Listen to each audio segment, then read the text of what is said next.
Wednesday drive for girls golf. My name is Taylor Burr, and today we're joined by Mac Thayer, owner and operator of the Junior Golf Scoreboard, the top ranking system in junior golf in the United States. Mac, thanks for joining us today. No problem. Thanks for having me. For starters, how have you seen the popularity in girls golf change in the last decade at the Junior Golf Scoreboard? Well, we've been doing this for about 20 years, and so a little bit more than 20 years, actually. And so we keep and save all the tournament results. So we're able to dig deep in the database and say, okay, how many more girls are playing now than 10 years ago? How many more rounds are being played now than 10 years ago? And while I can't give you a percentage, it's definitely, the curve is definitely up quite a bit, not only in participants, but in talent. There are a lot of people who are emphasizing getting girls on course.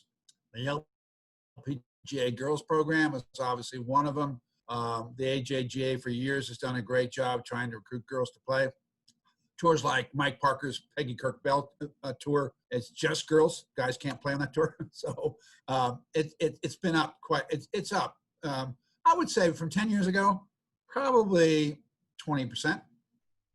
Wow, well, there's definitely a more increase in girls golf. What about the scoring over the same time period for girls? Has the play gone any better? Oh yeah, definitely. What we did was we looked at not only the total rounds played by girls, and a little bit of that has to do with how many more tournaments we may be following. But the number of tournaments we follow stays around 2,500, 2,600 every year. So that's a fairly constant number. But what we did was we looked at the rounds. We looked at the scoring, and we said, all right, how many more rounds are these girls shooting under par? And it's significant. I mean, the girls that are playing now are athletes in other sports. They're getting out there and they're playing. Girls are a little bit reluctant to step up to the tee and ask somebody if they can play with them. You know, it's just the way girls are. Some guys are like that too, but you know, girls like to socialize. They like to play with their friends. So that's a little bit of different dynamic. So but they're out there playing, and I'll tell you what, you know, you step up to a tee with a young lady and she busts at 250, you know, you've got an athlete on your hands. So the scoring is definitely better. Well, it's definitely great to see. Now, have you noticed an increase in the amount of girls receiving scholarships that has allowed them to continue playing golf in the next level? Well, now that's an interesting question, because first of all, you have to understand that the NCAA rules. The NCAA says for Division I teams, you can have 6.0 scholarships. That's been pretty constant. I don't think that's changed since I started the scoreboard. So the number of scholarships that are out there are basically fairly constant. The opportunities come when more girls play golf. In the United States, there just aren't enough girls playing golf at a competitive level to fill the Division I team rosters. So what do? They go overseas. We did a little survey about 3 or 4 years ago when we looked at the top 50 Division I teams in the country, and we counted up all the roster positions, and 46% of those roster positions were filled by international players.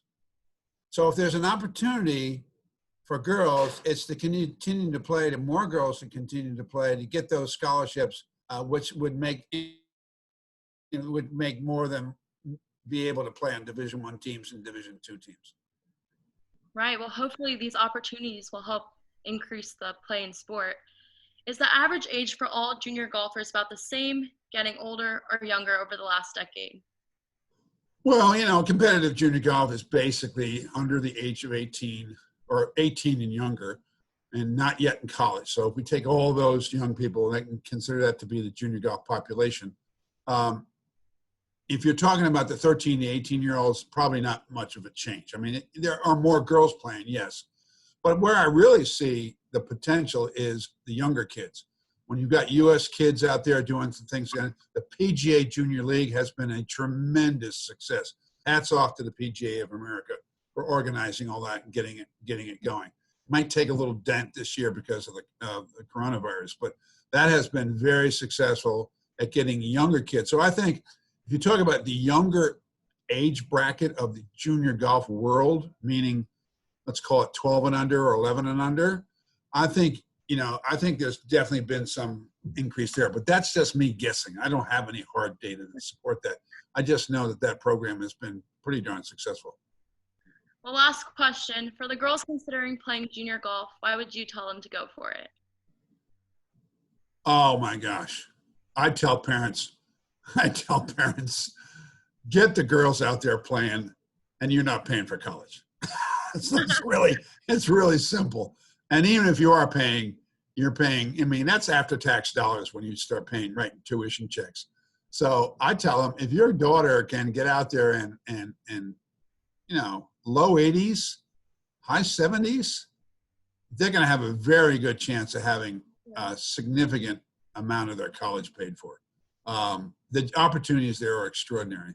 I think coaches, international players are more seasoned. They have more probably competition maybe in some cases, but when you have a native speaking English young lady who lives 5 hours away from campus, there's a little bit less risk associated with recruiting that kind of player. So I'm always telling parents, hey, get them out there, get them out there, let them drive the cart, let them roll around the golf course and have a good time. Let them buy an ice cream cone at the halfway house, whatever.